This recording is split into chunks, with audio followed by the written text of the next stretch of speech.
আসসালামু আলাইকুম রহমতুল্লাহ। দর্শক, এই মুহূর্তে দেখতেছেন আমার চোখের সাইড দিয়ে মাছি, মৌমাছিটা ঘুরপাক খাচ্ছে। এটা সরিষার ভুঁইয়ের মাঝখানে একদম এটি অবস্থিত। এটি হচ্ছে বগুড়ার ধুনট উপজেলার চান্দিয়া রোডের মাঝখানে, অর্থাৎ চালাপাড়ার মধ্যখানে। এটা মানে শেষের দিকে চান্দিয়ার শুরুতে। তো আমরা এখানে আসছি। এর আগে বিগত বছর আমি দেখাইছিলাম অন্য আরেক ভাইয়ের, যে ভাইয়ের নামটা যেন কি, শামীম ভাই, আপনারা তো দেখেছেন। সাগর মাহমুদ। তো আজকে আমরা দেখাবো সেই হচ্ছে সাগর ভাইয়ের, মানে বিগত বছর দেখেছিলাম অন্য আরেকজন, আজকে দেখাবো আরেক ভাইয়েরই। তো সেই ভাইয়েরইটা আমি যদি দেখানোর চেষ্টা করি, এখানে দেখতেছেন মৌমাছি। আমি প্রথমে ভিতরে গিয়েছিলাম, আমাকে একটা কামড় দিয়েছে, আমি ব্যথা পাচ্ছিলাম। তো ভাইরা আমাকে এটা দিল, তারপর আমি এটা নিয়ে ভিডিও বানানোর করতেছি আপনাদের মাঝে।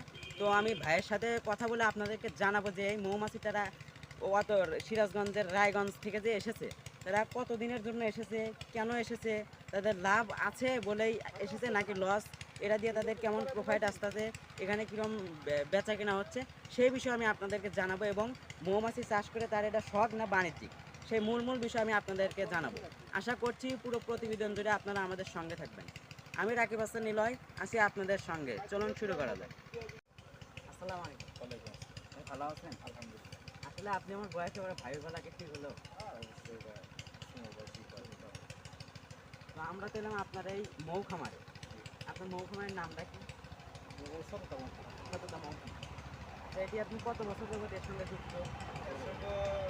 আমার বড় ভাইরা অনেকদিন আগে থেকে যুক্ত, হয়তো আমরা ইদানিং 3-4 বছর হলো দিচ্ছি আর কি। তাতে কি দেখতেছেন এটা কি প্রোফাইট আসছে?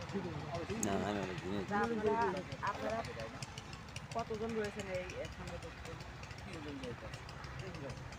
তো আপনার এই বাক্সটা যে দেখতেছি, এটা থেকে কি আসলে মধুটা কি আসতেছে? অবশ্যই আসছে, কারণ ফুলের মৌসুম, বড় ফুল, মাছগুলো মাছ তুলতে পারা, এখন মতো আসছে। এখানে কত দিনের জন্য? এখানে আমাদের 3 সপ্তাহ কি 4 সপ্তাহের উপর। 3 সপ্তাহ, 4 সপ্তাহ।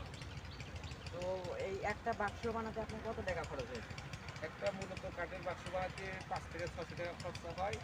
আর এর ভিতরে 8টা ফ্রেম আছে, 8টা ফ্রেমের দাম বর্তমানে 8,000 টাকা ফ্রেম, 8,000 টাকা দাম।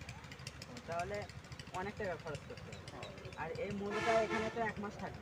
তো 1 মাসের মধ্যে আপনি কি প্রতিদিন মধু বিক্রি করতে পারবেন? মধুকে যদি বিক্রি করি, তাতে আমরা মধুরের মাথায় কালেকশন দিয়েছি। এখন মধু আমাদের রিজার্ভে আছে, আবার 1 সপ্তাহ পরে আমরা কালেকশন দিই। তো আপনারা মধু কত টাকা কেজি বিক্রি করবেন? 500 টাকা কেজি। 500 টাকা কেজি। এই কাস্টমার কিরকম আসতেছে? আছে অনেক। আমাদের দর্শকরা যদি আসে, 500 কম নেওয়া যাবে না? বলতে পারে মধুর রেটটাই বেশি, আর অনেক যাতে 500 টাকায় ফ্রিট একটা ভালো জিনিস। 10-5 টাকা কম নেওয়া যাবে না? না, মধুর দামটাই 500 টাকা, অথবা আমাদের এখানে অরিজিনালটা পাইতেছেন, এটাই তো অনেক কিছু। তা ঠিক। তো আপনার এখানে বাক্স কতটা রয়েছে? 220টা। 220টা। আর তিনজন যে যুক্ত আছেন, মেন কি আপনি?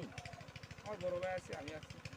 আর এর সঙ্গে কি আপনার কি এই শুধু বাক্সের ভিতরে রাখলে হবে না, ওষুধপাতি দেওয়া আছে? এটা আমাদের মৌসুমের বাদে ডাল সিজনে ওষুধ দেওয়া হয়, মৌসুমে ওষুধ দেওয়া লাগে না। এই মৌমাছি এইগুলো যে দেখতেছে, এগুলো কি কামড় দেয় না? কামড় দেয়, মৌমাছি কামড় তো দেবেই। এটা ইউজ করে? যদি একটু। আসসালামু আলাইকুম। ওয়ালাইকুম। আপনার নামটা কি? মোস্তফা রহমান। একটু পরিচয় দেন আপনি। আমার আমার গ্রামের বাড়ি চান্দিয়া, চান্দিয়ার ধনুক থানা, বগুড়া জেলা।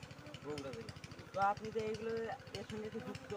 না, আমি এর সঙ্গে যুক্ত না, তারা আমার জমি নিচ্ছে এই জায়গায়। এই জমিটা আপনার? জি, কতদিনের জন্য দিয়েছেন? 1 মাস। 1 মাস। কত টাকা নেবেন? এনাদের সাথে কোনো টাকার চুক্তি হয়নি। তো আপনি ওরা ওরা মন থেকে যা দেয়, মন। তাতে কেমন দেখবেন? কাস্টমার কি আসতেছে এখানে? হ্যাঁ, কাস্টমার মোটামুটি ভালো হয়। আর এইগুলো আপনি কি এখানে কি এই ঘরটা তো দেখতে, এটা কি আপনিও থাকেন? না, জি না, আমি থাকি না ইদানিং, সব সময় কিছু সময়ের জন্য ওদের সাথে সময় দিই, থাকি। এনারা শুধু এই জায়গাতে আসে না অন্য জায়গাও যায়? অন্য জায়গায় অনেক জায়গায়। অনেক জায়গায়।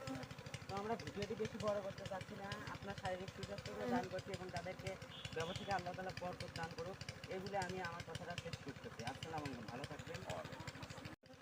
কথা দেখতেছেন, তারা এত কষ্ট করে পরিশ্রম করে দূর থেকে এসে এখানে এসে সেই মৌটা চাষ করতেছেন। চাষ করে তাদের আল্লাহ তাআলা তাদের ব্যবসাকে বরকত দান করুক, এই বলে আমি আমার কথাটা শেষ করছি। আসসালামু আলাইকুম ওয়া রাহমাতুল্লাহ।